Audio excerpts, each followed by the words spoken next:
नमस्कार। हम हिंदी के ऐसे 5 शब्दों की चर्चा इस वीडियो में करने जा रहे हैं जो प्राय सही नहीं लिखे जाते। तो पहला शब्द है दिनांक। हम जब भी कक्षों में जाते हैं तो प्राय देखते हैं कि दिनांक इस तरह से लिखा जाता है, जबकि शब्द इस तरह से होना चाहिए। दिनांक कहने का मतलब ये है कि इस पर चंद्र बिंदु नहीं आना चाहिए, अनुस्वार आना चाहिए। दिनांक शब्द है वो 2 शब्दों की संधि से बना है, दिन और अंक। जब अंक में अनुस्वार है तो दिनांक में चंद्र बिंदु कैसे हो सकता है? नहीं हो सकता है। इसीलिए जो चंद्र बिंदु वाला जो दिनांक है वो अशुद्ध है और जो अनुस्वार वाला दिनांक है वो बिल्कुल सही है। ये हमारा पहला शब्द है। अब हम दूसरे शब्द की चर्चा करते हैं। एक शब्द है उज्ज्वल। हम आपके उज्ज्वल भविष्य की कामना करते हैं। ये उज्ज्वल शब्द बहुत ही प्रयोग में आता है, लेकिन प्राय इसको भी लोग अशुद्ध लिख लेते हैं। प्राय इस प्रकार से लिखा रहता है, या तो ऐसे लिखा रहेगा या ऐसा लिखा हुआ मिलता है। ये दोनों लिखे हुए गलत हैं। इसका सही रूप है उज्ज्वल। दोनों ज है वो स्वर रहित हैं, मतलब दोनों ज है वो आधे आधे हैं। ऐसा इसलिए हो रहा है क्योंकि शब्द है उत और ज्वल, दोनों की संधि से बना है। तो जो त है वो ज में बदल गया है, इसलिए ज स्वर रहित ज 2 बार आधे आधे आए हैं। जो तीसरा शब्द है वो है आशीर्वाद। आशीर्वाद को लोग आशीर्वाद लिख लेते हैं, आशीर्वाद लिख लेते हैं। आशीर्वाद कोई शब्द नहीं है।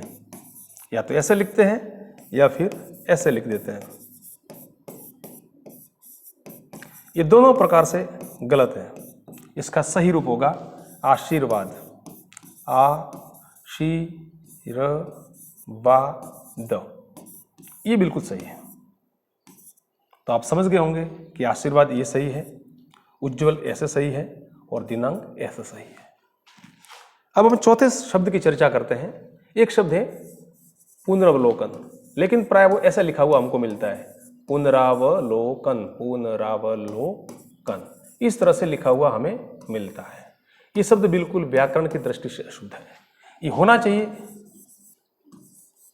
पुनरावलोकन। ये हमारा चौथा शब्द है ना। ये पुनरावलोकन इसलिए होना चाहिए क्योंकि शब्द का निर्माण इस प्रकार से हुआ है, पुनर, र में अ नहीं है, फिर अवलोकन, अवलोकन यानी देखना, तो पुनर्अवलोकन, तो र में अ मिल जाएगा तो ये र पूरा हो जाएगा। इस प्रकार से ये शब्द बन जाएगा। ये शब्द बिल्कुल सही है और ये शब्द बिल्कुल अशुद्ध है। 5वां शब्द है, हम देखते हैं, हम प्रार्थना पत्र लिखते हैं या जो राजकीय पत्र होते हैं उसमें एक शब्द मिलता है उपरोक्त। उपरोक्त ये शब्द ये ठीक नहीं है। ये शब्द होना चाहिए उपर्युक्त। उपर्युक्त विषयांतर्गत निवेदन है, उपर्युक्त होना चाहिए। ये इसलिए उपर्युक्त होना चाहिए क्योंकि शब्द है संस्कृत के ऊपरी और उक्त, इन 2 शब्दों की संधि से बना है। इसलिए कोई कहेगा कि सर ये तो ऊपर प्लस उक्त की संधि हो सकती है, तो ये बिल्कुल गलत बात है, क्योंकि उक्त तो संस्कृत का शब्द है, लेकिन जो ऊपर शब्द है ये न तो संस्कृत का शब्द है और न ही हिंदी का शब्द है। संस्कृत में शब्द होता है ऊपरी और हिंदी में शब्द होता है ऊपर। तो ये ऊपर है, ये न तो ऊपर है और न ही ऊपरी है, इसलिए ये शब्द नहीं बन सकता। इसलिए इस शब्द को अशुद्ध माना जाता है। तो ये थे हमारे 5 शब्द जो प्राय हम अशुद्ध लिख देते हैं। उम्मीद करता हूं कि आपको 500 शब्द समझ में आ गए होंगे। हमारी आपसे पुनः मुलाकात होगी अगले वीडियो में। धन्यवाद।